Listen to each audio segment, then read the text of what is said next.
Banyak para ulama itu duduk merenung menangis. 50 tahun saya di dunia, belum pernah saya bersungguh-sungguh dengan Allah. 60 tahun saya di dunia, belum pernah saya bersungguh-sungguh dengan Allah. Sedangkan waktu sudah dekat untuk menghadap pada Allah. Ini kita renungi. Inilah masalah kita yang terbesar, mereka.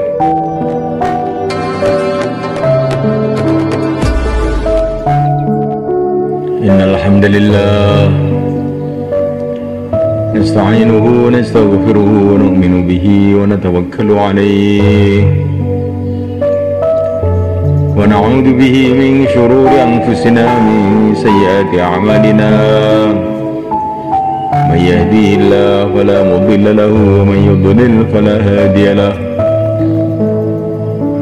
asyhadu an la ilaha illallah wahdahu la syarika lahu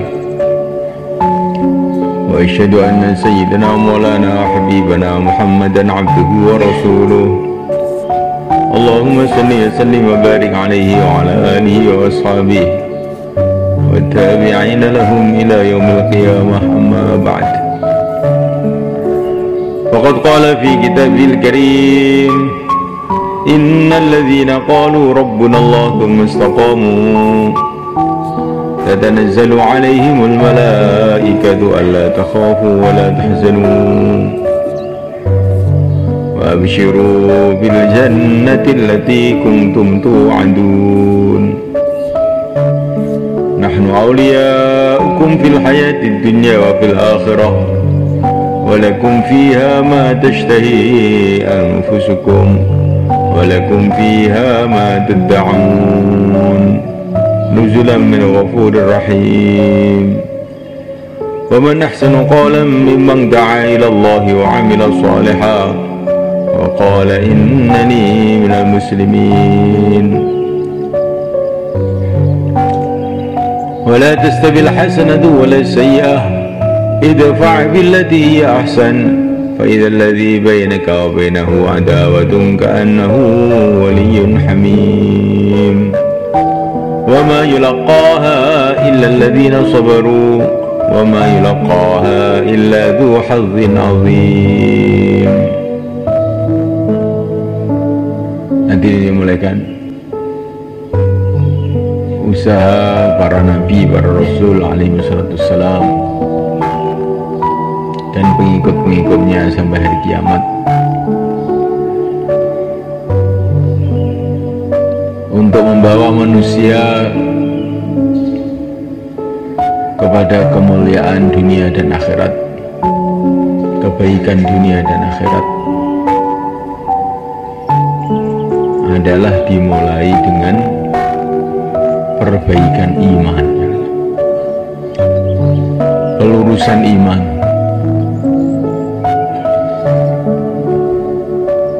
Dan pelurusan iman ini dimulai dengan dakwah iman. Kalau ada dakwah iman, sudah menjadi tertib Allah, nanti Allah akan meluruskan iman orang-orang yang Allah kehendaki.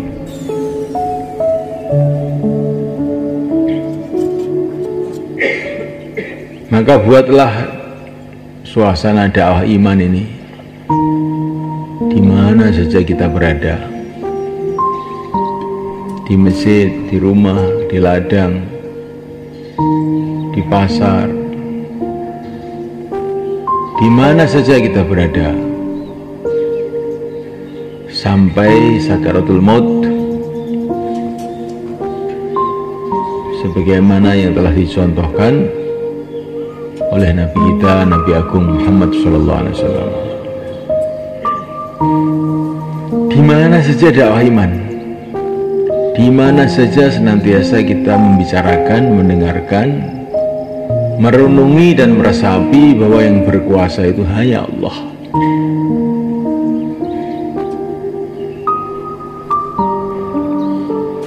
Kalau kita ini ingin kehidupan yang baik, ikutilah kehidupan orang-orang dulu itu. Jadilah kamu orang yang nerima apa adanya. Takun aghnan nas, kamu menjadi orang yang paling kaya. Orang kaya itu apa toh? Orang kaya itu yang orang merasa sudah cukup itu kaya. Kalau masih merasa kurang, itu belum kaya. Maka ada orang mau kasih hadiah kepada Syekh Junaid Al-Baghdadi. Maka Syekh Junaid bilang, kamu orang kaya apa orang miskin? Orang kaya. Oh iya, kalau kamu orang kaya, saya mau menerima. Tapi kalau kamu orang miskin, saya nggak menerima. Sekarang saya tanya, kamu masih ingin tambahan uang atau tidak? Masih. Oh, kamu tuh orang miskin berarti. Lah kalau saya itu sudah tidak ingin tambahan, no. Masa orang miskin kasih orang kaya? Nggak usah, kamu pakai sendiri aja.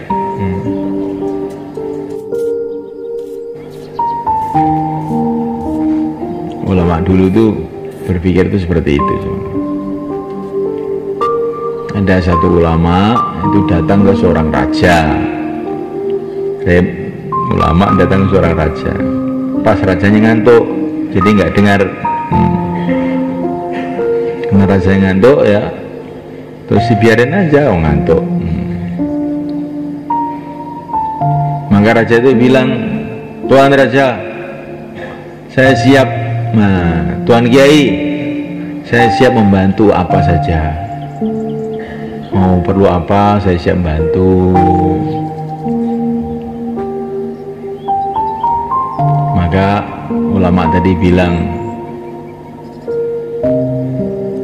Allah Subhanahu wa ta'ala berfirman, katanya ulama tadi, qul mata'ud dunya qalil.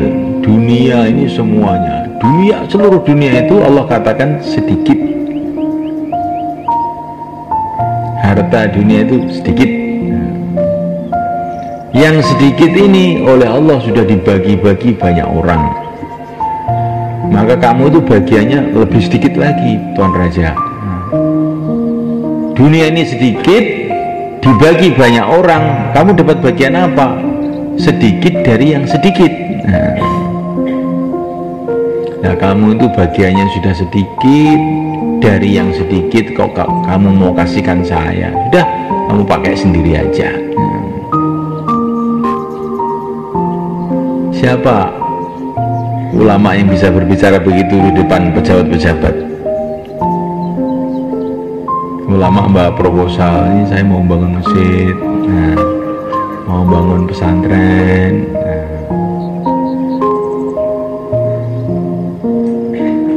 Akhirnya orang-orang dunia itu salah paham. Oh, ternyata orang agama itu perlu sama saya. Agama itu nggak bisa menyelesaikan masalah kalau nggak dibantu oleh saya, nggak jalan.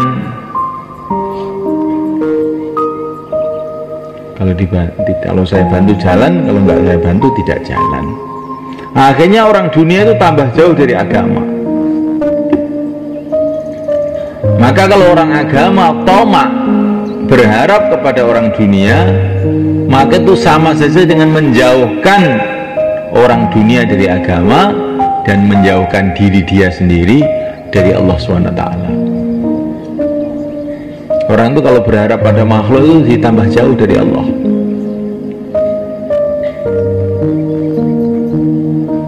Maka janganlah kita ini tamak berharap kepada bantuan orang dunia. Kalau minta, mintalah kepada Allah, mohonlah kepada Allah, nangis kepada Allah. Man lazima al-istighfar ja'alallahu lahu min kulli hammin faraja. Barang siapa yang terus-terusan istighfar, Allah akan menghilangkan kesusahannya. Barang siapa membaca surat Waqiah, maka Allah akan hilangkan rasa kefakirannya itu.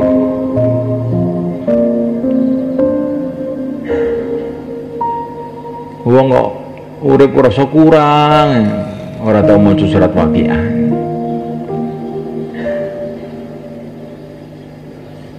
Baca insyaallah ya, malam insyaallah ya. Ini ekonomi kita ini. Ekonominya ekonomi ghaib, supaya hati itu tidak tomak pada makhluk, tidak tomak ke sana, tidak tomak ke sini, tidak berharap ke sana, tidak berharap ke sini. Rizki kita ini sudah ditulis oleh Allah. Untuk apa tomak? Untuk apa kita ini minta tambahan? Rizki sudah ditulis oleh Allah.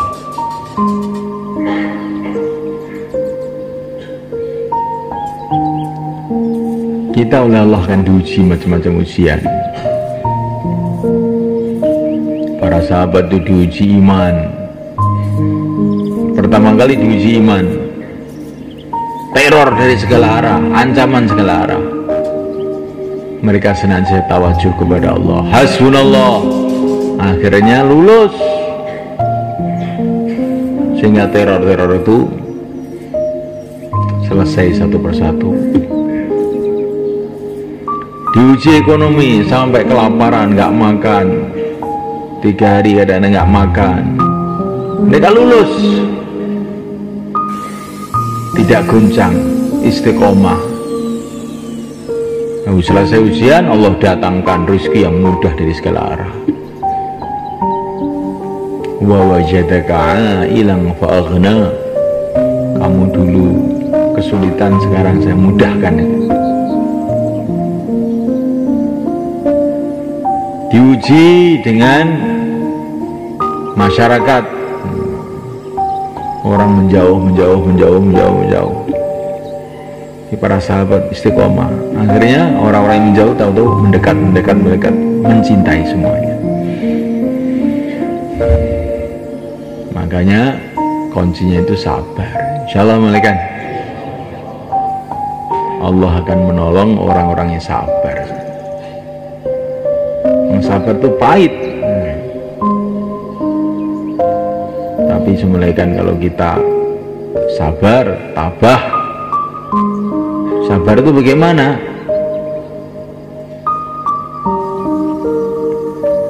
Dalam kondisi apapun tetap istiqomah, namanya sabar. Saya pernah dikasih cerita oleh Mbah Kiai Maksum waktu saya khususi tahun berapa, tahun 80-an. Kiai Maksum Kerapiak almarhum, senang beliau dengan dakwah. Beliau ini cerita, kalau nggak ada dakwah yang sungguh-sungguh, walaupun ada madrasah, ada masjid, ada apa-apa, lama-lama itu akan runtuh. Kayak Andalusia, kata beliau. Andalusia ini pemerintahan Islam, mana-mana masjid yang mewah-mewah, mana-mana madrasah yang mewah-mewah, tapi masyarakat tidak digarap, akhirnya runtuh, kata beliau. Kemudian beliau ini kasih cerita saya, pokoknya sabar, katanya. Saya itu beli tanah, kata beliau, beli tanah dekat pondok ini. Tahun 80-an harganya itu 20 juta loh, nggak salah. 20 juta itu sekarang tuh mahal itu. Zaman dulu 20 juta. Tapi saya ini belum bisa bayar. Tahu tuh datang LB Murdani. LB Murdani itu jenderal sing kurang ajar itu. Orang Nasrani, pokoknya orang yang sangat jelek, udah mati juga dia itu. LB Murdani itu asalnya orang Aceh semua kan, keluarganya orang Islam semua, tapi dia diambil orang Nasrani, sekolahkan orang Nasrani, jadi Nasrani.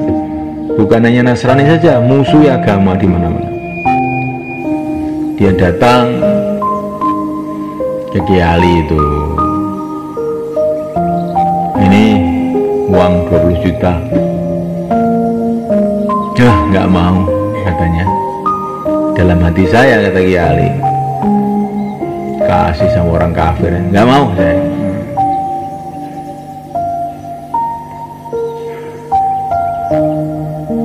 Loh, Kiai mana-mana saya kasih mau lo Kiai.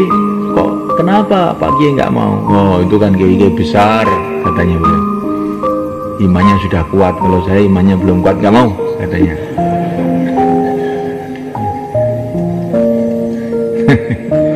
Masya Allah. Sudah, kalau nggak mau uang itu mobil, saya bawa mobil baru itu di depan itu untuk Pak Kiai. Saya sudah punya mobil, katanya. Saya sudah punya mobil, untuk apa mobil lagi? Hanya LP Murdani pulang. Ya, saya dikasih orang kafir nggak akan mau saya. Saya minta sama Allah saja. Saya sholat 2 rakaat, kata beliau. Setelah sholat 2 rakaat, saya membaca doa kesaktian yang dikasih oleh guru saya. Apa doanya? Baca Fatihah 21 kali. Dan ketika membaca ayat iyyaka na'budu wa iyyaka nasta'in, diulang-ulang 21 kali juga. Bacanya 21 kali, setiap iyyaka na'budu diulang-ulang 21 kali. Itu katanya guru saya senjata pamungkas. Dadal kabeh. Ini kula warai khusus kangge tiyang sing mboten ngantuk nih. Wong ngantuk ben susah terus ben. Diomongi ya.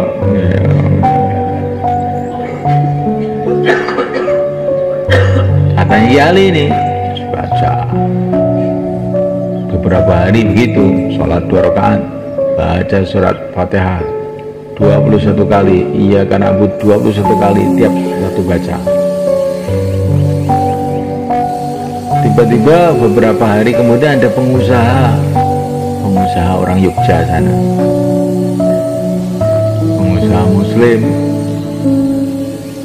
yang orangnya orang baik, sudah meninggal juga ini orangnya ini, namanya Mujib Thohir, sudah meninggal juga. Maka habis sholat itu datang, Yai katanya mau beli tanah Yai. Iya. Sudah dibayar belum? Ini saya nyumbang sedikit Yai. Iya. Taruh situ katanya. Perasaan Kiai itu ya paling berapa ribu namanya. Biasanya santri itu nggak akan nyumbang banyak, itu nggak ada gitu. Biasanya nyumbang itu kletek gitu.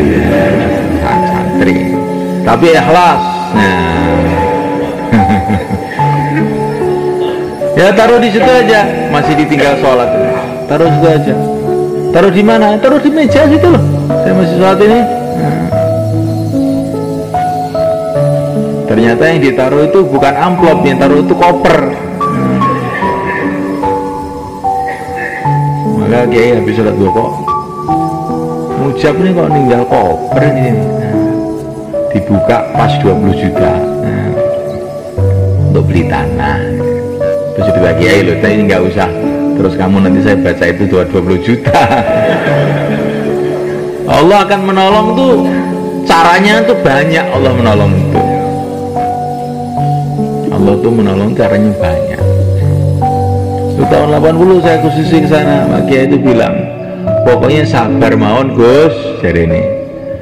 Pondok mengira ditulung oleh Gusti Allah.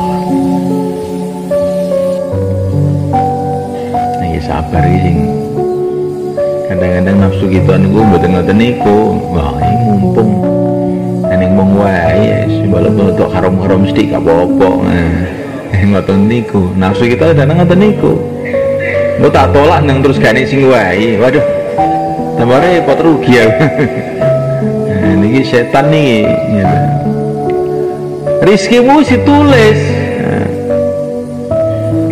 Nek kowe iki sabar engko sing teko iki halal. Tapi nek kowe gak sabar sing teko mungkin kadang halal, kadang haram, kadang syubhat.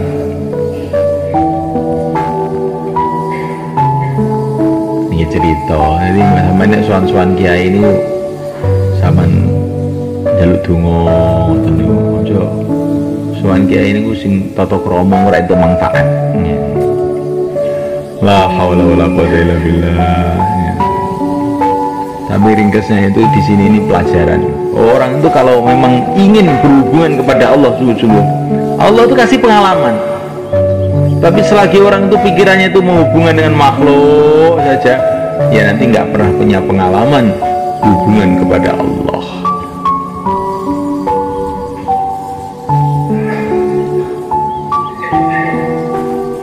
Insyaallah malaikat.